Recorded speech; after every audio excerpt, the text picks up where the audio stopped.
চল চল চল সাদিয়া মতিন হায়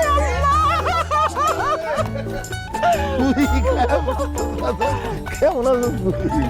كيف اللوك عمي ابي من الرياب بده وقت طويل جسمك زايد মতিন রে বাপ মতিন এসব কি বলতেছে কিছুই তো বুঝতেছি না। আমিও তো কিছু বুঝতে পারতেছি না।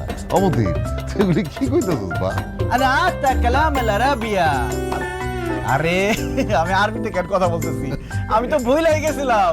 আমার কাছে মনে হইতেছে আমি সৌদি রিয়াদে দাঁড়ায় আছি, আসলে তো আমি বাংলাদেশে আবার গ্রামের বাড়িতে আমার আব্বা আম্মার সামনে দাঁড়ায় আছি। শোনো, আমি এতক্ষণ আরবিতে তোমাদেরকে জিজ্ঞেস করতেছিলাম তোমরা কেমন আছো, অনেকদিন পরে তোমাদেরকে দেখে খুব ভালো লাগতেছে, শরীর স্বাস্থ্য ভালো? আমরা ভালো আছি রে বাপ, তুই কেমন আছো? আলহামদুলিল্লাহ না বিখাইর, মানে আমিও ভালো আছি। বউ তুমি কোনো কথা বলতেছো না কেন? আর তোমার জন্য যে সৌদি থেকে আমি ক্রিম লোশন শ্যাম্পু সাবান পাঠাইলাম, এইসব কিছু মাখো নাই, দেখতে এরকম খারাপ লাগতেছে কেন? আমি যেমন আছিলাম তেমনই আছি। সৌদি আরবে গিয়া আরবের সুন্দর সুন্দর ফসা ফসা মাইয়া দেখে এখন আমারে কালা কালা লাগতাছে। লিখো আজকে আমি তো মজা করলাম। তোমারে আরবিয়ান মহিলাদের থেকেও বেশি সুন্দর লাগতেছে। থাক আর চাপা মারণ লাগবো না, আসেন ঘরে আসেন। বন্ধু, ঘরে যাওয়ার আগে আমরা একটু বকশিস দিয়ে যা। এই যে তোর বন্ধুরা এই যে কষ্ট করে এই যে কার্টুন ব্যাগ সবকিছু মাথা ঘুরা নিয়ে আইলো, একটু সাফানি লেগে কিছু টাকা দে। মুকাফা মানে ঠিকই কইছস, আমার কাছে তো বাংলা টাকা নাই। এলো রিয়েল এর বাংলা লইস, বাংলা টাকা 10-12 টাকার মতো হইব, সবাই ভাগ করে লইস। যা এত টাকা খামাখা দেওয়ার দরকার কি? তুই 500 করে 3,000 টাকা দিয়ে দে। আব্বি মানে আব্বা, আমার কাছে এই 10-12 হাজার টাকা কোনো টাকাই না। সৌদির বাদশাহ মোহাম্মদ বিন সালমানের কোম্পানিতে আমি চাকরি করছি, 5 বছরে 2 হাতে রিয়াল কামাইছি, সেখান থেকে 5-10 হাজার টাকা গ্রামের বেকার পোলাপানকে দিয়ে দিলে সমস্যা কোথায়? আমার কিচ্ছু কমবো না।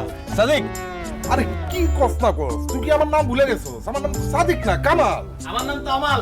হাই হাই, তুই কি আমার নামও ভুলে গেছিস? তুই না আমার নাম। আরে আমি তো তখন নাম কই নাই, আমি কইছি সাদিক মানে বন্ধু। ও এক কাজ কর, এনে আরো টাকা দিলাম, এটা নিয়ে বাঙ্গায় মিষ্টি কিন আর গ্রামের সবাই মিষ্টি খাওয়াবি, কবি যে সৌদি থেকে মতি নাইছে। ঠিক আছে বন্ধু, তুই টেনশন নিস না, আমি এক্ষুনি যাই গ্রামের সবাইরে কইয়া দিব যে সৌদি মতিন আসছে। আর ওই তোরা তাহলে কার্টুন আর ব্যাগগুলো আমি ভেতরে ঢুকাই দাও, হ্যাঁ? ঢোকা ভিতরে ঢোকা সব। যাইতেছি বন্ধু।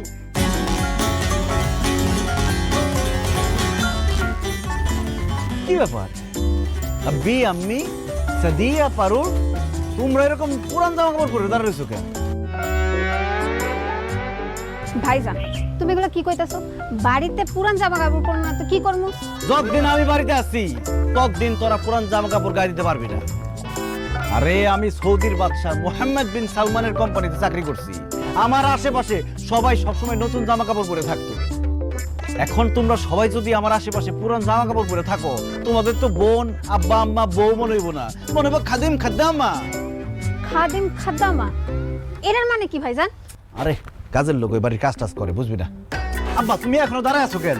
এটা এই যে এই রিয়ালগুলো নিয়ে যাও, নিয়ে টাকা ভাঙে বাড়ির সবার জন্য জামা কাপড় নিয়ে আসো নতুন, তাড়াতাড়ি যাও। কি কইতাছেন আপনি? নতুন জামা কাপড় কেনার কি দরকার? দরকার আছে, আমি মতিন সৌদি থেকে লাখ লাখ টাকা কামাই আসছি, আর আমার আব্বা আম্মা বোন বউ এরা পুরান জামা কাপড় পরে থাকবো? অসম্ভব। আব্বা যাও না কেন, আচ্ছা বিচুরিয়া, হ্যাঁ, আর তাড়াতাড়ি যাও। অক্ষুনি যাইতেছি। মতিন তুই কয়দিনের জন্য ছুটি নিয়ে আসছিস? সেটা আসুন মানে মানে 6 মাসের ছুটি নিয়ে আসছি, সৌদি থেকে 2 হাতে টাকা কামাই আসছি। এই 6 মাস গ্রামে থাকবো, খাবো, ফুর্তি করবো, ঘুরবো, মজা করবো, আর 2 হাতে টাকা